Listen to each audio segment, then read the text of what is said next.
beautiful woman who has gone through my 12-week emotionally naked dating coaching program. And she is one of my many, many success stories, which are mounting and mounting, Renee, every day. It is so fun to watch all of my beautiful women coming home, right? Like finding their guardians of their souls and opening up my email inbox and getting wedding videos and baby announcements. And your message, which was so amazing because we made such a beautiful connection in the course. And I want to, first of all, welcome you. Thank you. For doing this. Absolutely. I know when I can jump onto some of your public social media, I keep telling the young ladies, I'm like, just spend the money. It's worth every cent. Thank you. That, hearing that is just music to my ears because I know it's a big investment for women to do this. Yeah. And we don't take that lightly. This is something that I know that it is a huge leap, a huge investment, especially for a single woman to make in herself if she's never done it before. And to hear that it was so worthwhile for you is wonderful. So let's talk about you. I want to go way back to where you were, Renee. I want you, if you would share whatever you feel comfortable sharing of your story, Absolutely. like your love story. Absolutely. What it was like before you did my course. So I am a widower that became that from a unfortunate accident, wasn't there, had nothing to do with me, and really just had my whole world stop. And, really was not trying to date purposefully for several years because I was like, that's not fair to somebody else if I'm not really trying. And I just had some own healing to do. And Renee, let me pause you. What was it like? You were married and you had a husband and you have children, right? No children. No kids. Okay. No kids. So you had your whole world pulled out from under you unexpectedly. Unexpectedly. And it really does. I just did an article for a publication that I'm on the board for now. And it was actually about like those anniversaries of your loved one who's passed, the day they died, the day you got married, their birthday, and things like that. And, it is something that will never be the same again. It'll never be right. But one of the things that, some people have a situation where their spouse has an ailment and they kind of are expecting a passing. Other people like me, it was just out of the blue and you're like, what? And so everybody grieves differently. How old were you? Oh God, I was in my early 50s. So you were in your early 50s. Mm-hmm. You had at least 40 years ahead of you, right? Like yeah. Almost half a life. Half a life, yes. Still ahead of you. Yes. And you probably thought in your 50s that you were getting to a place where you were going to ride off into the sunset with your husband. You'd spend the rest of your lives growing old together. And then that. All of a sudden. And the thing what was the most interesting is my husband was a special operations officer. So he'd been to war a lot. And so the expectation that maybe something could happen there was something that, you live with. Any military spouse gets that. But he was not going like that anymore. And so for something to happen here, that was just a civilian accident. I really wasn't prepared for that.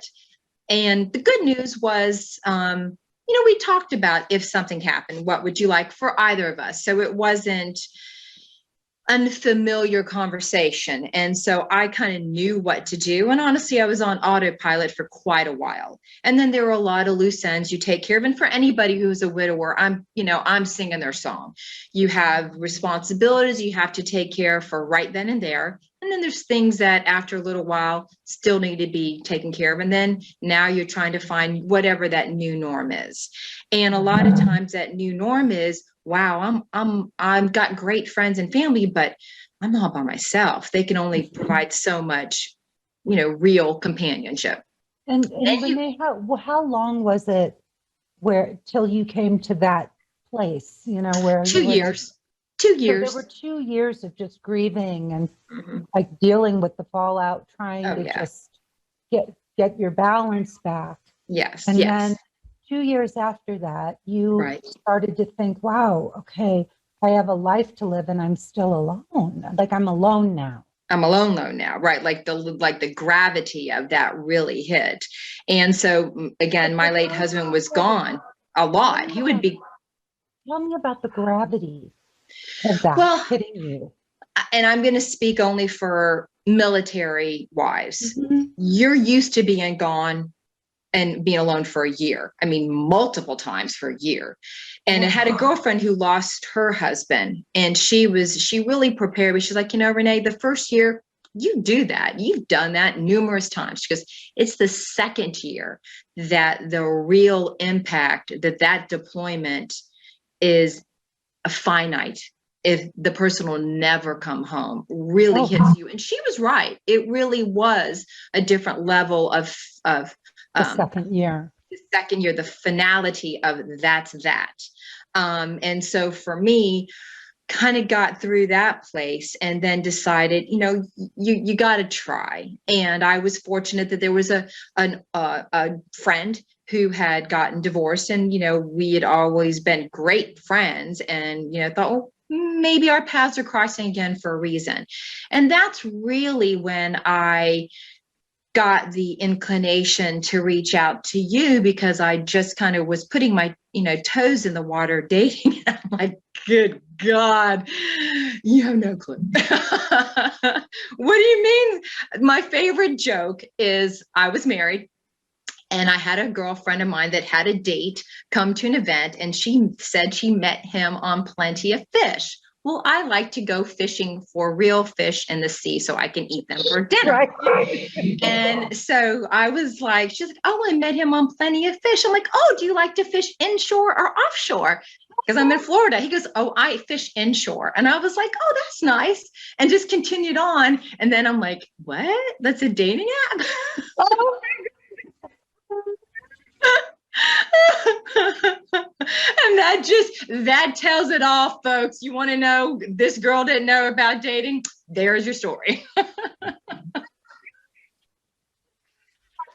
hysterical. I love that story. Oh yeah. So the thing that intrigued me the most about your class is you weren't trying to teach us how to do smoke and mirrors. It was like, hey, get to know the real you and show up as the real you, and just maybe you'll have a chance of making a great connection. And I think that that's something that a lot of people probably should be like buyer beware when they're looking at dating coaches, as a lot of people will try to teach you this song and dance of how to do this or how to do that. And there's of course changes you have to make, because the married person you were, or is as a divorcee or a widower, is a different person than the person you're going to be that evolution of presenting the new you to the dating.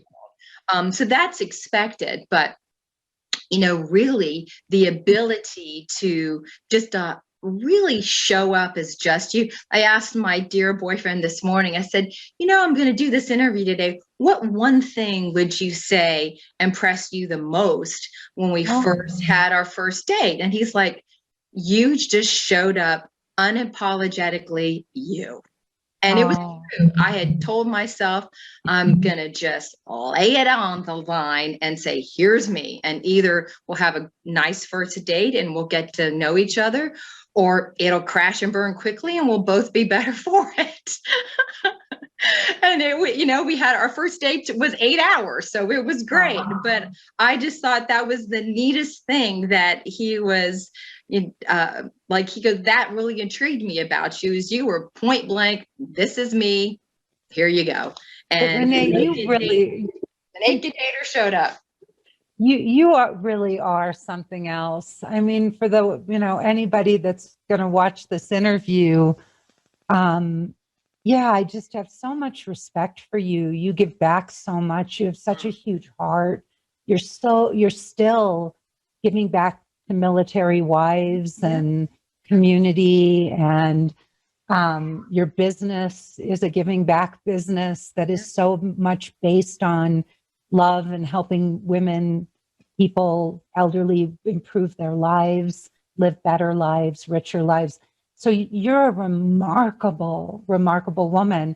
And on top of all of that love and caring, you have a personality to go along with it. I mean, you're just, so full of love and passion and aliveness, which is, you don't, after what you've gone through, so many people, you must see widows who just implode, who give up, who Yeah, can't get back up. I call it getting stuck. And I mean, in my business that happens, but especially with widowers, they just they get stuck in this rut. And so that's one of the things that I would say I was thinking about, like, what has evolved in my personality from taking your course, not just when you first graduate, but if you pay attention and you still do the work, really, who are you? And during COVID, I know most people were just had the worst time. And I kind of looked at COVID as like, you're forced to work on yourself. And if you use it for good, the isolation will really make you come out a better person. I kept thinking about like that cocoon and the butterfly. I'm like, I'm gonna cocoon up during COVID and make sure that when we can go out and get back in public, that I am better for it. And with the class, the thing that I think about it a lot is taking stock of what your life was before, regardless of the circumstances, good, bad, ugly, whatever. What was going on there? And as you often say, you're the common denominator. Stuff isn't going so good. And then do your coursework, think about the education that you get. And then on the other side, how can you be a better person for listening to different books and doing the coursework and all of that? And my favorite part of the classwork was when we were saying, this is what we want out of this gentleman, this man that's going to come into our life. And then you're like, well, are you bringing that to the table, young lady? And it's like, that's the secret sauce. And I think about that all the time. And I actually try to ask my boyfriend, he's so gracious. I'm like, is there anything I can do for you? Am I giving you what you need? I keep trying to do that kind of, temperature check and make sure that I'm providing, that back. And one thing that really has taught me is, it was tough being a widow, and I had a wall up. I mean, let me tell you something. Those suits of armor, I wore it proudly. It was shiny. And what was that wall, Renee? The wall was it was survival. It was just like, I loved somebody and they left. So if I let you in, you could hurt me. But the other side of that is, if you don't let that wall down, then they never see the real you. Aww. But you have to get to the place where you're comfortable enough in your skin and you're grounded in your skin, that your wall is your solid place in the world, not this exterior.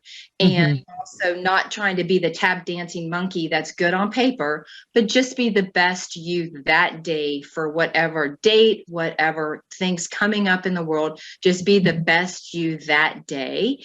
And for me, I look at things attached, killer book. I look at that in people I work with, people that I meet all the time.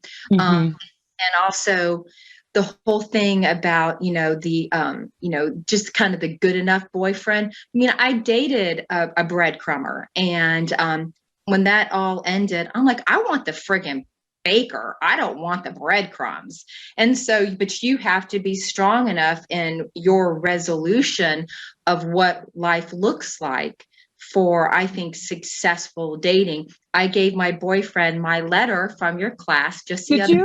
Yeah. That's great. I love that. Oh my gosh, that is the man. But kind of think about this, and this is just kind of me being silly, but I don't think the universe is going to bring the guardian of your soul to you until you're pretty darn focused on what that person is inside. I wasn't really that focused on the outside. I mean, I won the mother load, but you know, he's fabulous. I've seen a picture. Yeah, but you know, this I haven't seen. just the do the work on you, and don't look for that knight in shining armor, because you can slay your own dragon. And just really, for me, it was like I needed to do me before the universe said, here's your gift, because you did the work. He had done the work on himself. So that's the key. Wow. Well, number one, thank you for all of that. That's really beautiful. And number two, I am astounded 2 years later, 2 or more years later, how much you remember. Oh, yeah. Renee, and how deeply it impacted you in your life. That's extraordinary, because I don't think people know how busy you are, how much you've got going on in your life, and how quickly your life moves by nature of who you are. Yes. And this is a couple of years later, you got that and probably much more out of the course. Oh, much more. Absolutely. But that's extraordinary. So thank you first for sharing what you shared, and for showing people like the huge impact this has had. So tell me about the structure, tell everyone or anybody who might be listening about the structure of the course and what you loved, what you liked about, certain pieces you mentioned attached. Absolutely. There was coaching, there was one-on-one coaching, there's group calls. Of course, there's all the modules and the homework. I think for me, one of the things that was smart is I didn't look at the opportunity until my grieving, cycle was at a place where I was ready to listen. And so that was, I'd say, the first part. But the opportunity to do a little self-discovery and kind of have some aha moments, then be able to do some like education and kind of fine tune the skills, and then have kind of it's kind of like this. And so when you're graduating and you're doing those final things, you're really kind of honing in your skill set. And I think that, before COVID, clearly, internet classes and internet calls and training was not so prevalent. Now it's nothing. And so the possible course people that would be young ladies would be looking to attend, I truly do not believe that there's an age that is too young or too old to try. I think it's just you being able to say, I'm still looking for my last love. And so being able just to get out there, and you never know. And my big thing during COVID was, you're looking like this. Who's gonna get a connection with, your face all masked up? So now, you can put yourself online and make some connections. I met my boyfriend on Match.com, just happened to know all the same people, small world, live about 15 minutes from each other. We'd have never met. And we were joking about it. We know all the same people. I was at one event, he wasn't there. He was at one, I wasn't there. Crazy like that. But I'd say that for young ladies or ladies that are considering taking the class, all of us think we have all the skills we need to be a successful partner and dater and all of that. And for me, realizing where my anxiety came from and being able to really tame it, and to learn how to shift from being anxious to more secure. Recognizing if you see somebody online, those red flags are probably somebody that you should continue to swipe, or maybe say, okay, let's give that person a try. Setting boundaries, good God, making sure that you are forthright. And That was you big know for what? you. Yes, being able to say, I got a little wiggle room with that, but oh, hell no, that's not going to work. And being firm in that is Mm-hmm. another thing. And I think until you've really kind of done, again, that work on yourself, those boundaries are kind of cloudy. And I think Mm-hmm. the focus and intention on who you're looking for may also be a little cloudy. And once you kind of really get that frame and focus, like your camera, you're like, okay, there you go.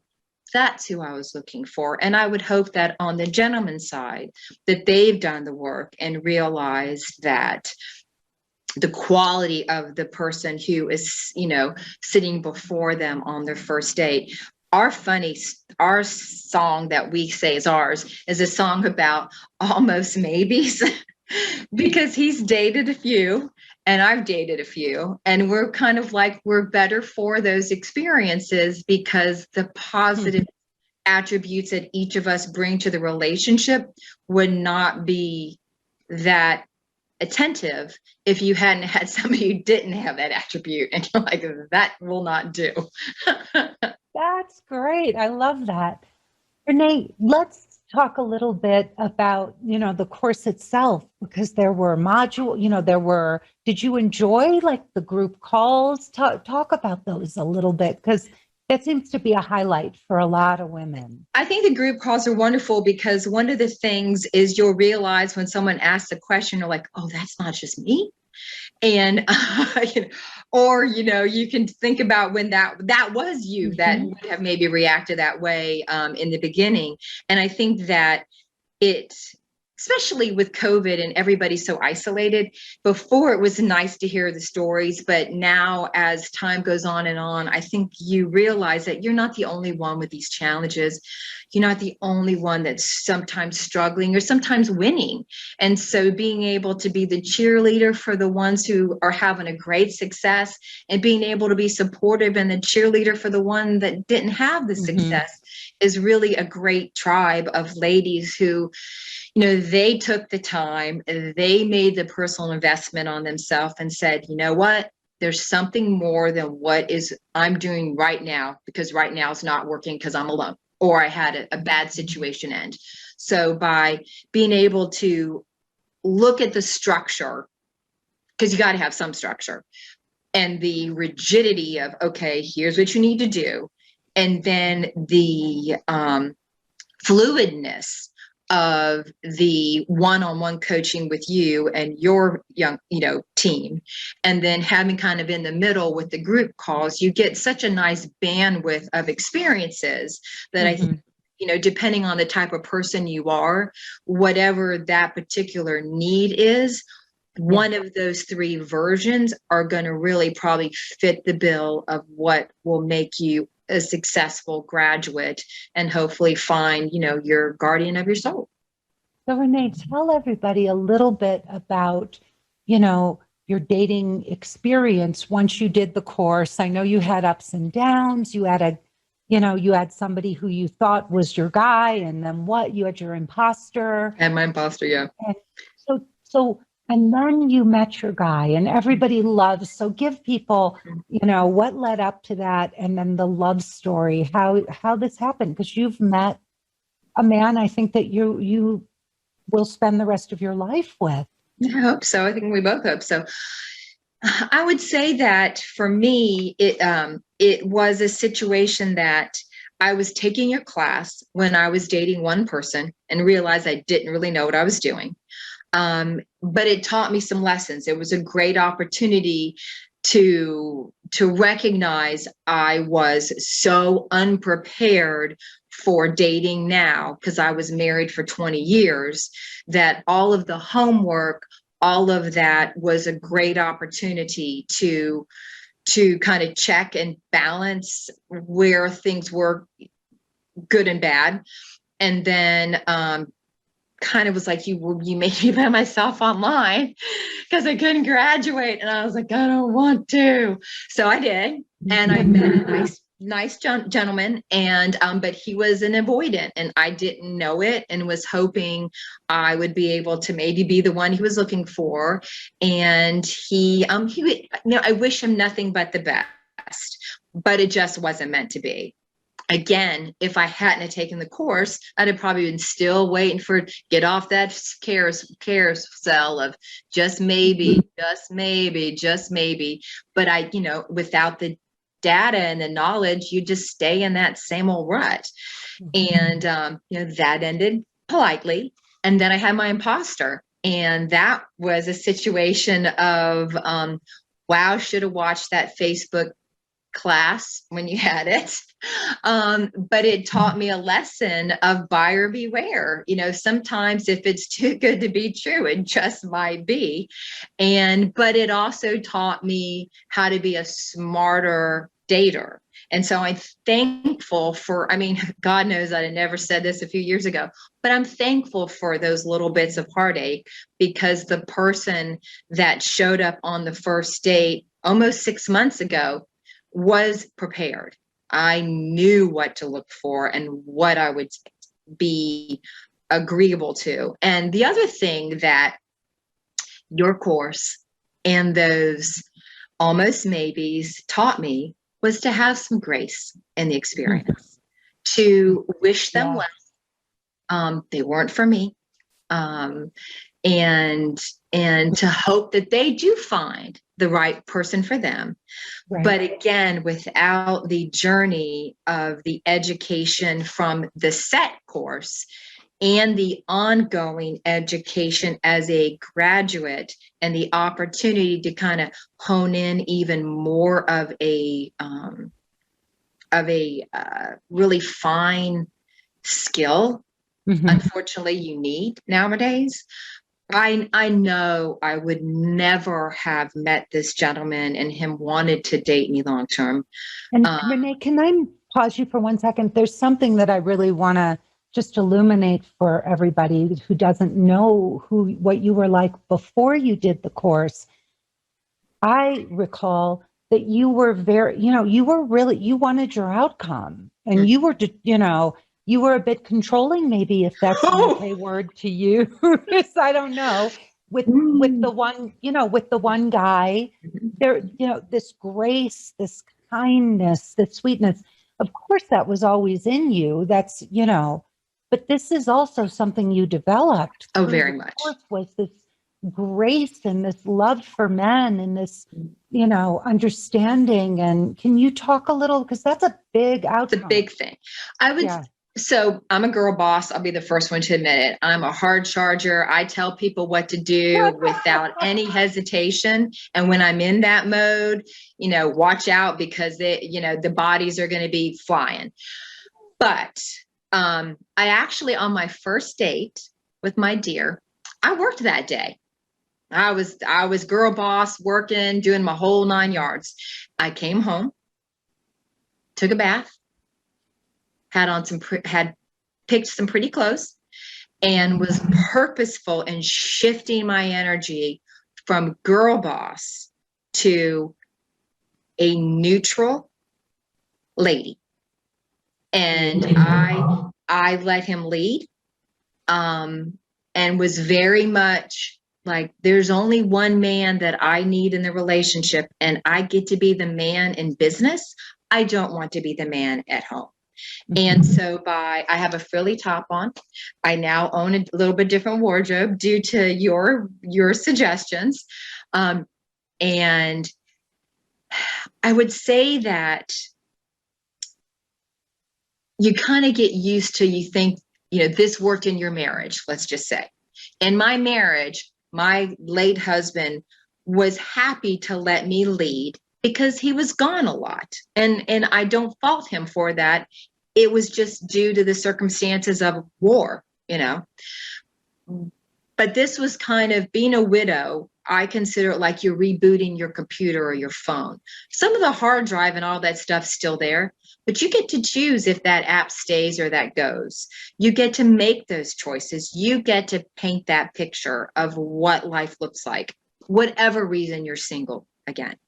And for me, I was have been and am purposeful now still to say, okay, Renee, when you're in girl boss mode and he's coming home, you need a shift. And he'll laugh. He's like, there goes girl boss. I'm like, okay, I got it. And there's times when he's glad I'm girl boss, but I've been honest about it. I'm like, I have to purposely make this shift. But I think for a man to be the man and be the I don't know, head of the household, and to be this, wonderful life force in your world, there needs to be space for him to fill that up. Yeah. And if you're the man in the relationship, you can't fault him because there was no room. But if you can just kind of lean back and receive, and I can honestly say I'm 57 in a couple of weeks, and I have never been good at receiving. I've always had to be the responsible one, the one in charge, the glue that keeps everything together, personally and professionally. And this is the first time ever that I can just exhale and stop. Oh my God, Renee. That's so great. And listen, I just want everyone who's listening to really get how much Renee transformed herself to be able to create this in her life. This woman is spectacular. She came to me spectacular. She is a force of nature and gorgeous on top of it. But, what I was able to give her was, permission to make room and space in a man for her life, and then show her how to do that. Yes. And so now, the girl boss doesn't have to edge out that manly man and keep pushing him away, or Renee doesn't have to keep going on dates hearing, well, you intimidate me, or you're too much, or I don't, know where I'd fit in your life.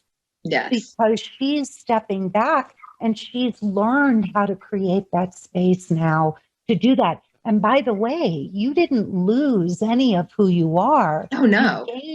You gained so much more of what you've always wanted and who you've wanted to be, right? And that's, I'd say, one of the challenges maybe for some of the young ladies that are in the kind of space of still trying to do the work on themselves, is really looking in the mirror and saying, what do I want from a partner? And it's the hip thing to be totally independent. I don't need anybody. I can open my own door. I can buy my own dinner. Well, that's great. But, there's a point in time where, gosh, it's nice to have a man open the door. It's nice for a man to buy you dinner, and he's doing it because he wants to. And once in a while you can buy him dinner too, and you can do nice things as well. But just to exhale the control that has been your defense and your way of life, and give in to the fact that there could be something better, and stretch enough out of your routine to find the opportunity for somebody to bring a life that you couldn't even imagine. Yeah. Renee, I want to give people just a very distinct picture of the before and after, because I really remember of all the, hundreds of women I've coached since you, I remember our breakthrough call very, very well. And I remember that you had a man that you were very interested, that you were really you wanted this guy to want you, and he was stringing you along. Oh, very much. Yeah. And you didn't like that. You wanted, you were hell bent on, you had a mission, if I recall correctly. Yeah. And you were very much in the, trying to get this to work, and you kept making room for this guy and justifying and rationalizing and creating opportunities for the two of you to get together. And he wasn't reciprocating. Well, I think one of the challenges are that people, Well, for me, it was somebody that I used to know. So the person that I used to know was a much better person than the person that had evolved over the time apart. So we'll just say that for sake of my, peace of mind and dignity. But the goal orientation and this hyper focused of I need to get to there, I think is a big mistake. I think it's just one date at a time, one day at a time, by just showing up fully for that first date and hoping if it goes well, you get a second date. But don't be like planning 3 months down the road when you just met. Is a real big factor. And if somebody's too much of this, you first met and they're planning like Christmas with you, okay, buyer beware, because there's your imposter. But also, Renee, don't keep giving and to somebody when there's not reciprocity. Right. But I think that's where we had the conversation about setting your boundaries. Mm-hmm. If you're trying to be perfect on paper and you keep bending to their maybe gray area behavior, then you're setting the precedent that that's okay, versus being firm in the fact that, I am who I am, and these are the things that I will and will not allow. Mm-hmm. And staying firm to that makes, I think, a very big difference in the type of man that will stay and want to be in your life because they respect you for who you are, and somebody who will probably end up, slithering away because they're looking for an easier target to date. Well, there's also just, there's men, who will say yes to invitations, or they'll agree to meet up with you. They'll enjoy your company, but they're off looking for other people, or they've got other agendas, Absolutely. The truth is they're not initiating with you. It's like, oh, you open that door and it's like, well, a lovely night with this person, but somebody who's really into you is going to pursue you. Tell us about the guy you're with now. Well, it's interesting because so some of the young ladies on the calls, probably one of them, that you think about, well, maybe he likes me, maybe he doesn't, all of that. Honestly, if he likes you and he is interested in locking you down, there is no question about that. You will, There's none. There's no gray area. There's no gray area. It's like, you ready? Can I see you at Tuesday at 2? They're there. It is get you off the market, get you on their calendar, because they know if you stay single, that there's other gentlemen that are going to want your Tuesday at 2. And so I would say that that's probably one of the biggest aha moments for me was, wow, this is really somebody who is interested, and they are all in. They are just, I want your time. I want to see you on Friday. Can I see you on Wednesday? Those kinds of things. We first started dating, he was quick to ask me for a second date. And it was humbling, because there's so many gentlemen out there that will kind of, I think, maybe test the water and see if you'll allow them to string you along. And if you don't know any better, and you don't keep your options open, like you said, date a bunch of people. You don't know anybody anything. Go out with a bunch and see who you like, and see what attributes you do and you don't like. I had a couple tests people had to jump through. Hell, I only had like 10 dates in 5 years. So what am I saying? But there is a lot to be said for, don't narrow it all down until you want that person to be the one to narrow it down. Go on a bunch of dates, if it doesn't go well. Just share what your life is like right now, like how it's different, what this man has brought into your world, and how did you fall in love? I don't even know if I have the words. To have a man show up fully, completely, graciously, kind, and just such a commanding, amazing man to be in my life. I tell him all the time, I'm like, I'm so glad we met. I'm so glad our paths crossed. And, when you think about, oh, it can't be that good. There can't be somebody that great out there. I mean, when I wrote my letter in from your class, I thought, nah, God, I sure hope I meet somebody. Oh, fingers crossed. I met that man. I met that man. And God, when you're asking the universe for what you want, don't think small, think big, because you know what? Some darn times they show up on Match.com or who knows where, or it could be at the grocery store.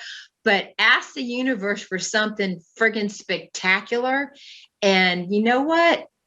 Just maybe they might be just the next spot on your dating app. And you're like, there you are. I've been looking for you. Aw. So tell us, like, that first date, talk about that a little bit, Renee. So our first date, we actually had a mutual friend. Yeah, it was during COVID, but we had a mutual friend, a gentleman, older gentleman. So I messaged my friend and said, hey, so-and-so asked me out. Is this okay? And he's like, oh, yeah. And so like 5 minutes in the day, he's like, oh, I saw you're checking up on me. And I was like, darn Skippy. It was during COVID and I don't know you very well. And we met somewhere public, so it was fine. And so everybody knew I was, but I'm like, I'm not going to apologize for that. I'm a young lady and I care about my security. So I'm totally checking. And so we got a drink and sat out by the water. And he loves to joke about this. But I told him I'm not a shabbily and salad kind of girl because we hadn't decided where we're going for dinner. Said I like steak and bourbon. So we had met at a place that had a multitude of little places to dine at. Oh my. And so we walked around and I'm fine. I'm not particularly picky. And there's a nicer restaurant right around like a half a block away on the water. And so he's like, let's go there. I was like, okay. And again, it's during COVID. And I had gone to the ladies' room and we go to get seated and we have, kid you not, the best seat in the house. I mean, it was stunning and it was amazing. And it was a full moon. So it was just so beautiful. And where do you live? I live in Tampa Bay. Yeah. Yes. So, our first day was on the water and we walked along the river and just stopped over at this little place, had a little drink, walked a little bit more. It was a very casual walked along and everything. And like I said, the first date was 8 hours. And I actually asked him about that recently. I'm like, do you ever think about how long our first date was? And he told me, because I was having such a wonderful time. I didn't want the date to end. I'm like, oh my gosh, can you ask for anything more? But the whole time I was checking myself going, are you being your naked dater? Are you being you? Are you making sure that you are showing up as you? So this first date's impression is the person who's there on the second date and on the 20th date. And so I was very purposeful in being unapologetically myself. Beautiful. Beautiful. But it was a great date. And did you know on that date, like when you walked away, Renee, what were your thoughts? Gosh, I hope he calls me for a second date. Which he did only a couple of days later. So I guess that was a good first impression. But I was just like, wow, what an amazing man I've just had the opportunity to meet. But, again, you think about people online, who knows who else they're dating. I didn't assume that I was it at all. And did have a virtual date with somebody and, along that timeline. And, it didn't go well. I wish him nothing but the best. But I was, as much as it was a great date, I also didn't stop. I'm like, still keep your options open, but I'm so glad that, I was able to stop. And, but I also wasn't the first one to have the conversation about being exclusive. I let him lead on that. And, I was, again, very purposeful in the fact that there's only one man in the relationship, and I wanted it to be him and not me. And I know darn well, if I'd have not taken your course and I had been dating without your course, the man that would have showed up on that date would have been me.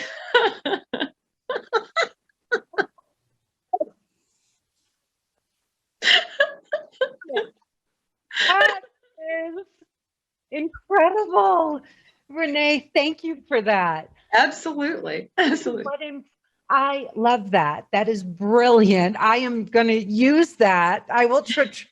That is really incredible. What impressed you? I remember when I met Benjamin on my first date, and I looked into his eyes. I knew I was looking into the eyes of a man that, there were few of on the planet. And I hear that when you talk about your guy. What is it that you admire? Tell me a little about him. I would say the thing that I admire the most is he's a big guy. And he's just got such a commanding presence. I mean, when he walks in the room, everybody knows he's there. But the other side is he's so kind and so humble and just such an amazing, generous man. And when we had our first date, I had heels on, they were wedge heels, but they were heels. And it was there's some uneven pavement. And I put my hand on his arm to walk. And I was like, oh my God, now that's a bicep. And I didn't know. And I thought, goodness gracious. And as we were walking, he was so sweet because he was, making sure that my footing was solid. And he made sure that when we walked that, he was by the crowd and I was not. And was, just so amazing. And just the conversation just flowed and just all of the little things that really show the true character of a great man. Were shown in little pieces on the first date, but as we date more and more, I just see so many things that just show the integrity, of such a great man. And I think about my final five, and I was looking for honesty and integrity and things like that. That matters to me because I bring that to the table. And I was pretty sure that he brought that too. And there's, he never stops amazing me. And there are still good men out there. And I used to pray for just one good man. I just wanted one, and I am so thankful that this one was still on the market and I was able to find him. And online, people need, so many women are so resistant to doing online dating. And that's a big thing. Renee, I'm sure everybody's wondering, and you don't have to say specifics, but what kind of field of work or what, is he an executive? Is he? Okay. He was in law enforcement and retired. Was in the Coast Guard and retired, and now he works doing some work for the county and will retire from that. Just an amazing man, just a great father, an amazing partner and great friend. And but again, I did not have a profession that somebody needed to have. He's college educated, which was a plus because I've got a master's degree. But he also gives back to his community, and I do that as well. So that was important to me. And so the things that mattered to me and a partner, he has. But I will also say that there are some things that I thought, oh, I will never, I don't want somebody that does that. I'm like, okay. I guess so. So I think that, the too rigid of your list is a bad thing. Being more open to maybe, just maybe, that person, the great love of your life could be somebody who maybe doesn't have a college degree, or maybe, is got a PhD. Who cares? It's really what's inside their heart and their soul, and how they treat you, and do they look at you as this great gift in their life as much as you look back at them with the same admiration. Wow. Renee, this has been spectacular. I can't even thank you enough for being here, but more than that, for choosing to allow me to coach you through this process. Absolutely. For being just who you are and sharing yourself with me, which is such a gift. I am so grateful to you. And I would say you have a few ladies I know since I graduated that have been people that have lost their spouses and have taken the class. I would say that folks out there that are trying to figure out what life is going to look like after that happens, the advantage of your class is that you're not taking away from the life you had with this one person, but you are gaining a new skill set so that there is a possibility of a life with somebody else, because you'll never be the spouse you were with the person who passed. But I know that I'm a better partner going forward from your class. Oh, thanks so much, Renee. I have 2 widowers in the course right now who are both doing it. So it's really wonderful. And Yes. these women loved their husbands very much. And what's beautiful is they don't want to suffer. They don't want to have to go through the agony. So even if you did have a good marriage, right? Yes. Even if you had a great guy and then you've lost him, you're still like every other woman back out in the dating world, except that for many of the widowers, they haven't dated in years and years and years, right? Yep. Or some of the divorced women.